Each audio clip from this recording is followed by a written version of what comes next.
ओम दुर्गाए नमः। नवरात्रि के छठे दिन माँ कात्यायनी की पूजा की जाती है। दुर्गा सप्तशती के षष्ठम अध्याय को बहुत ही महत्वपूर्ण माना गया है, क्योंकि इसमें देवी रक्त बीजासुर और उनके अनुचर असुरों का संहार करती हैं। भक्तों, पिछले अध्यायों में हमने देखा महिषासुर का वध हो चुका है, चंडमुंड और रक्तबीज का प्रारंभिक संहार हो चुका है। शेष असुरों के अत्याचार और उनका आक्रमण जारी है।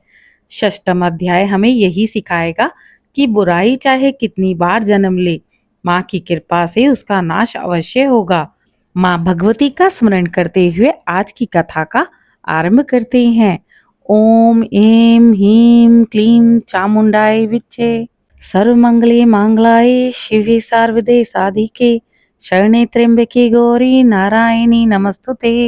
प्राचीन काल में रक्तबीज ने कठोर तपस्या की थी। उसकी तपस्या से प्रसन्न होकर ब्रह्मा जी ने उसे वरदान दिया, हे असुर, तुम्हारे शरीर से जब भी रक्त की कोई बूंद भूमि पर गिरेगी, उसी क्षण वहां एक नया रक्तबीज उत्पन्न हो जाएगा। इस वरदान ने उसे अजय बना दिया। देवताओं के लिए यह असुर अत्यंत भयकारी था। चंड और मूंड के वध तथा धूम्रलोचन के मारे जाने पर शुभ और निशुंभ के पास केवल रक्तबीज ही उनकी सबसे बड़ी आशा थी। उन्होंने रक्तबीज से कहा, तुम रणभूमि में जाओ और उस स्त्री को पकड़ लाओ। रक्तबीज गर्व से बोला, स्वामी, आज ही उस देवी का अंत कर दूंगा। मेरे रक्त से जन्म लेने वाले असंख्य योद्धा उसे कहीं टिकने नहीं देंगे। रक्तबीज विशाल सेना सहित रणभूमि में पहुंच गया। उसका शरीर पर्वत के समान ऊंचा था। नेत्रों से अग्नि की ज्वालाएं निकल रही थी। उसके हाथ में गदा और खड्ग थे। देवी दुर्गा अपने सिंह पर सवार थीं। उनके साथ कालिका मातृगण और योगिनियां भी खड़ी थीं। जैसे ही युद्ध प्रारंभ हुआ, देवी ने अपने बाणों से रक्तबीज पर प्रहार किया। देवी के बाण से रक्तबीज घायल हुआ। उसके शरीर से रक्त की बूंदें भूमि पर गिरने लगी। जैसे ही रक्त गिरता, उतने ही रक्तबीज वहां उत्पन्न हो जाते। कुछ ही क्षणों में युद्ध भूमि असंख्य रक्तबीजों से भर गई। प्रत्येक नया रक्तबीज उतना ही शक्तिशाली और बलवान था जितना मूल रक्तबीज है। देवता यह दृश्य देखकर भयभीत होने लगे। देवताओं ने माँ दुर्गा से प्रार्थना की, या देवी सर्वभूतेषु शक्ति रूपेण संस्थिता नमस्तस्ये नमस्तस्ये नमस्तस्ये नमो नमः। हे अम्बे, रक्तबीज असुर अत्यंत शक्तिशाली है। यदि हम अकेले उसका सामना करें तो पराजित हो जाएंगे। कृपा करके हमें मुक्ति दिलाएं। माँ दुर्गा ने मंद मुस्कान में मुस्कुराते हुए कहा, भय मत करो देवगणों, यह दुष्ट असुर मेरा सामना नहीं कर सकता। रक्तबीज ने अपने अनुचर असुर के साथ युद्ध के लिए सेना खड़ी कर दी। पर्वत हिलने लगे, आकाश गर्जित हो उठा और समुद्र में उफान उठने लगे। युद्ध भूमि में असंख्य असुरों की भीड़ उमड़ पड़ी। माँ दुर्गा ने अपने सिंह वाहन पर सवार होकर युद्ध भूमि में प्रवेश किया। उनके हाथों में त्रिशूल, चक्र, धनुष, बाण, गदा और खड्ग थे। माता दुर्गा ने माँ कालिका को आदेश दिया, हे कालिके, तुम युद्ध भूमि में साथ रहो और इसका रक्त पी जाओ। भूमि पर इसके रक्त की एक भी बूंद गिरने ना पाए। देवी ने अपने त्रिशूल से रक्तबीज पर प्रहार किया।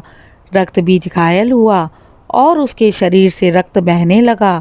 परंतु इस बार माँ कालिका और अन्य मातृगण दौड़ पड़े और रक्त को पी लिया।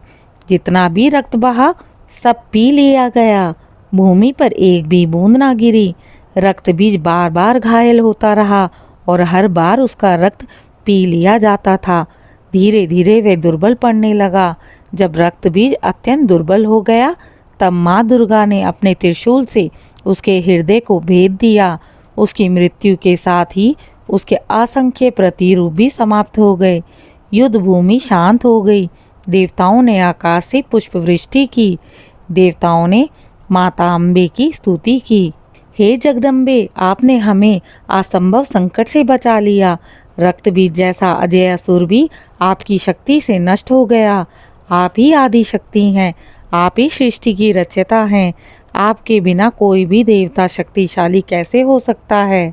भक्तों, माँ दया की मूर्ति हैं, भक्तों की रक्षा करती हैं, वे शत्रुओं का नाश करती हैं और धर्म की स्थापना करती हैं। वे करुणामयी भी हैं और संहारक भी।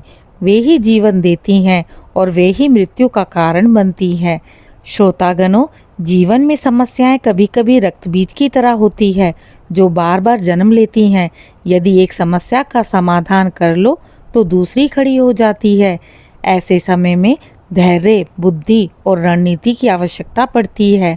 माँ दुर्गा की भांति यदि हम दृढ़ निश्चय और संयम से काम लें तो असंभव भी संभव हो जाएगा।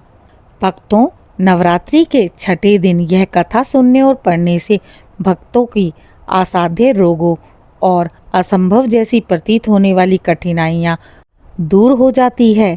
माँ कात्यायनी की कृपा से साधक को साहस, धैर्य और विजय प्राप्त होती है। इस प्रकार दुर्गा सप्तशती का 6वां अध्याय पूर्ण होता है। यह अध्याय सिद्ध करता है असुर चाहे अजय क्यों ना हो, धर्म और शक्ति के सामने नहीं टिक सकता। ओम जयंती मंगला काली भद्रकाली कपालिनी दुर्गा क्षमा शिवा धात्री स्वाहा स्वधा नमस्तुते। जय माँ कात्यायनी। ओम धूम दुर्गाए नमः। अगर आप सभी को दुर्गा सप्तशती की कथा पसंद आ रही है तो मेरे चैनल को लाइक, शेयर, सब्सक्राइब करें और इसी प्रकार की धार्मिक कथाओं को सुनते रहें। कमेंट में जय माँ दुर्गा अवश्य लिखें।